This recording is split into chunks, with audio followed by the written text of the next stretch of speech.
In a land ravaged by famine, a widow prepares for her final meal. But when a stranger asks for her bread, she faces an impossible choice. Can she trust this man who speaks of miracles? What happens when faith is tested at the very edge of despair? Will a leap of faith save her and her son, or lead to their end? This is the story of the widow of Zarephath, a story of faith and God's unlimited provision. There was once a time in Israel when the people had forgotten their God. Though the Lord had brought them out of Egypt, given them this land, and blessed them richly, they turned away. Under King Ahab's rule, they bowed to Baal, a false god made of stone and wood. Wickedness filled the land, and righteousness was despised. The prophet Elijah, filled with courage from the Lord, stood before the king with a message no man wanted to hear. As the Lord, the God of Israel, lives, there will be neither dew nor rain in the land for years to come, except at my word. And just as the Lord had spoken through his prophet, the heavens closed. Not a drop of rain fell. Days became months, and months turned to years. Hunger and thirst spread across the land like a shadow. The land groaned under the weight of drought. The people cried out, but their idols could not hear. Yet the Lord did not abandon his prophet. By a hidden brook called Cherith, Elijah drank. Ravens brought him food each day.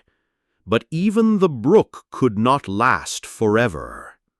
Then the word of the Lord came again to Elijah. Arise, go to Zarephath in Sidon. There I have commanded a widow to provide for you.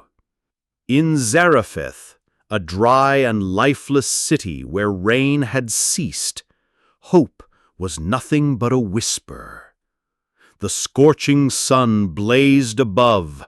The ground was cracked and barren. Villages groaned under the weight of famine. Children sat weak and silent, their eyes hollow from hunger. It was in this land of despair that God was preparing a miracle, one that would spring from the most unlikely of places. There lived a poor widow, struggling to keep her son alive. With only a handful of flour and a drop of oil, she prepared what seemed like their final meal.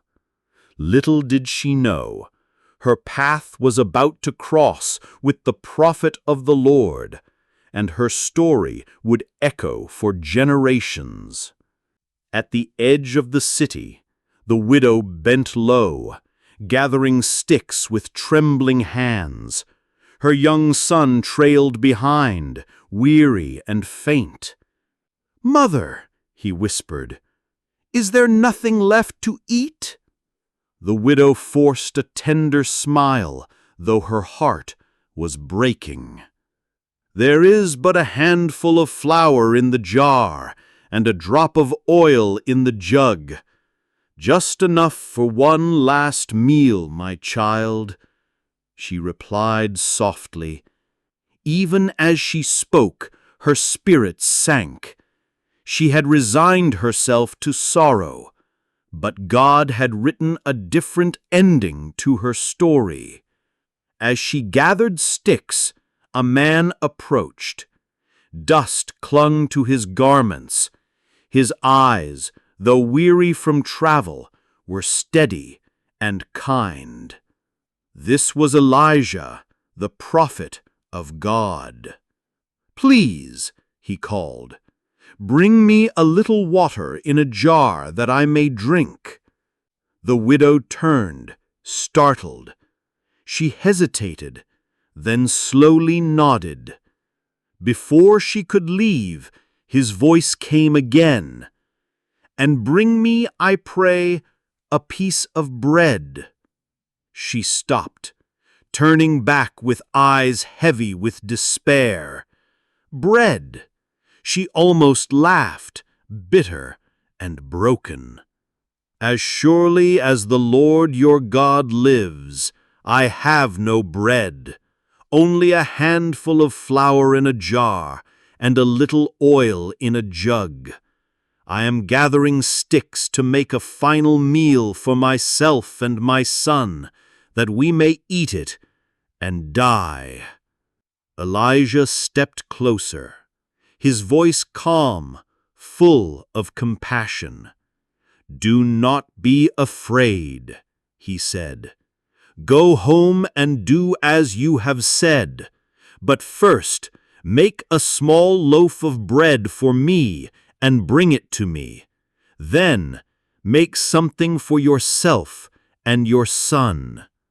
For this is what the Lord, the God of Israel, says: the jar of flour will not be used up, and the jug of oil will not dry out, until the day the Lord sends rain upon the land." The widow's breath caught in her throat. She looked at Elijah, then at her son, then at the little flour she had left. Fear battled with faith in her heart, and then, with a trembling breath, she chose to believe. At home, she kneaded the dough with shaking hands. Her son watched in silence, his wide eyes filled with wonder and doubt. She baked the bread, set a portion before Elijah, and then turned to her jar. Her heart pounded. Slowly she peered inside and gasped. The jar was full again. The oil shimmered, pouring freely from the jug. "Mother," her son cried, his eyes shining with joy. "The flour, it's back!" Tears streamed down her face as she fell to her knees. "Praise be to the Lord! He has not forgotten us." Elijah smiled gently. "The Lord is faithful," he said. "Those who trust in him will never be put to shame." From that day onward, the miracle continued. Every morning the jar was full. Every evening the oil flowed fresh. Bread was on their table daily, and laughter filled their once empty home. Day after day, week after week, while the land outside withered in famine, the widow's house echoed with the crackle of fire and the smell of warm bread. No matter how many times she scooped, the jar never emptied. No matter how many times she poured, the jug never dried. And as the famine dragged on, neighbors' eyes grew hollow. The city's wells crumbled into dust. But in one humble home in Zarephath, a widow, her son, and the prophet of God lived, not by luck, not by chance, but by the unending hand of the living God.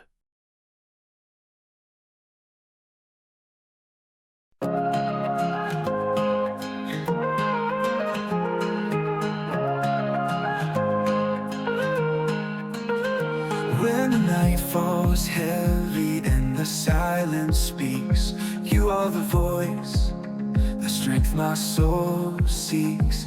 Every shadow fades when your light breaks, You move like the wind, unseen but so near. I'm holding on, no room for fear. Jesus, my provider, my fortress, my flame. In every storm I'll call your name. Jesus, my provider, my heart's desire. Your love lifts me higher, higher, higher. Through the valleys deep, on the mountains wide, your mercy leads, my constant guide. Every step I take, you're by my side. You're the song in my lungs, the fire in my chest. With you I have more, I am blessed. Jesus, my provider, my fortress, my flame. In every storm I call your name. Jesus, my provider, my heart's desire. Your love lifts me higher, higher, higher.